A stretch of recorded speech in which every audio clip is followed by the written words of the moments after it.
সাইয়েদনা আনাস রাদিয়াল্লাহু তাআলা আনহু ছিলেন বিশ্বনবীর খাদেম। সাইয়েদনা আনাসকে জিজ্ঞেস করা হলো, কাইফা কানা কিরাআতু রাসূলিল্লাহ, ও আনাস, বিশ্বনবীর কোরআন তেলাওয়াত কেমন ছিল? সাইয়েদনা আনাস বললেন, কানাত কিরাআতুহু মাদ্দান, বিশ্বনবী টেনে টেনে কোরআন তেলাওয়াত করতেন। সুবহানাল্লাহ পড়েন। কিভাবে পড়তেন? টেনে টেনে টেনে টেনে কোরআন তেলাওয়াত করতেন। আবার বিশ্বনবীর স্ত্রী আমাদের আম্মা জান উম্মে সালামাকে জিজ্ঞেস করা হলো, কাইফা কানা কিরাআতু রাসূলিল্লাহ, ও আম্মা জান, বিশ্বনবীর কোরআনের তেলাওয়াত কেমন ছিল? তিনি বললেন, কানা ইউকাত্তিউ কিরাআতাহু আয়াতান আয়া, বিশ্বনবী আয়াত আয়াত করে তেলাওয়াত করতেন। একটা আয়াত টেনে টেনে পড়তেন, শেষ করতেন, আরেকটা আয়াত ধরতেন, আবার শেষ করতেন। সুবহানাল্লাহ। কি তেলাওয়াত ছিল বিশ্বনবীর! বিশ্বনবীর কণ্ঠের তেলাওয়াত শুনে অনেক কাফের কালিমা পড়ে মুসলমান হয়েছে। সুবহানাল্লাহ, আসতে বলেন। বিশ্বনবীর কণ্ঠের তেলাওয়াত শোনার জন্য শুধু মুমিনরাই পাগল ছিল না, আবু জাহেল, উতবা, শাইবা, ওয়ালিদ ইবনে মুগিরা এগুলোও পাগল ছিল। দিনের বেলা আবু জাহেল, উতবা, শাইবা বিশ্বনবীর বিরোধিতা করতো, আর রাত্রে বেলা লুকিয়ে লুকিয়ে বিশ্বনবীর কণ্ঠের তেলাওয়াত শোনার জন্য যেত। সুবহানাল্লাহ পড়বেন না? দিনের বেলা ভাষণ দিত, খবরদার কেউ মুহাম্মাদের কণ্ঠের তেলাওয়াত শুনতে যেতে পারবি, কিন্তু রাত্রে বেলা লুকায় লুকায় নিজেই যেত। না জানি কত সুন্দর কণ্ঠ ছিল আমার নবী, না জানি কি সুরের ঝংকার আর রহুরি খেলতো যখন নবী তেলাওয়াত করতো। সুবহানাল্লাহ পড়বেন না? এজন্য আল্লাহ বললেন, ওয়ারাতিলিল কোরআনা তারতিলা, ও নবী ধীর স্থির ভাবে পড়েন। আবার বিশ্বনবী বলছেন, সাইয়িনুল কোরআনা বিআসওয়াতিকুম, তোমাদের কণ্ঠে যত সুন্দর সুর আছে, লহুরি আছে, ঝংকার আছে, সবগুলো দিয়ে কোরআন তেলাওয়াত করবা। আবার বিশ্বনবী বলছেন, মান লাম ইয়াতাগান্না বিল কোরআন ফালাইসা মিন্না, যে গুনগুন করে সুর করে কোরআন তেলাওয়াত করে না, ওই লোক কখনো আমি নবীর উম্মত হতে পারে। এজন্য সুর করে কোরআন তেলাওয়াত করবেন। কি করে? অনেকে কয়, হুজুর আমার সুর নাই। আপনার সুর নাই তো কি আছে?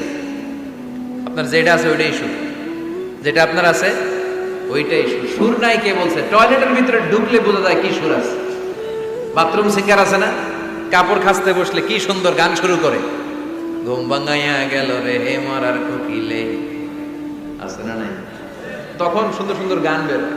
কিন্তু কোরআন তেলাওয়াত করতে গেলে সে সুর কয় আমার সুর নাই। আপনার যেটা আছে ওইটাই আপনার সুর, ওইটা দিয়ে তেলাওয়াত করবেন। মিসরি রাশেদ আল আফাসি, আব্দুর রহমান সুদাইস, বান্দার ইবনে আব্দুল আজিজ আল বালিলা, এদের তেলাওয়াত শুনছেন? কি সুন্দর তেলাওয়াত! বিষ্ণুবীর তেলাওয়াত ছিল টেনে টেনে পড়তেন, প্রতিটা আয়াত শেষ করে আবার নতুন আয়াত ধরতেন। ঠিক কি না? আলহামদুলিল্লাহি রাব্বিল আলামিন আর রহমানির রহিম মালিকি ইয়াউমিদ্দিন ইয়্যাকা না'বুদু ওয়া ইয়্যাকা নাস্তাঈন ইহদিনাস সিরাতাল মুস্তাকিম সিরাতাল লাযীনা আন'আমতা আলাইহিম গায়রিল মাগদুবি আলাইহিম ওয়ালাদ-দাল্লিন।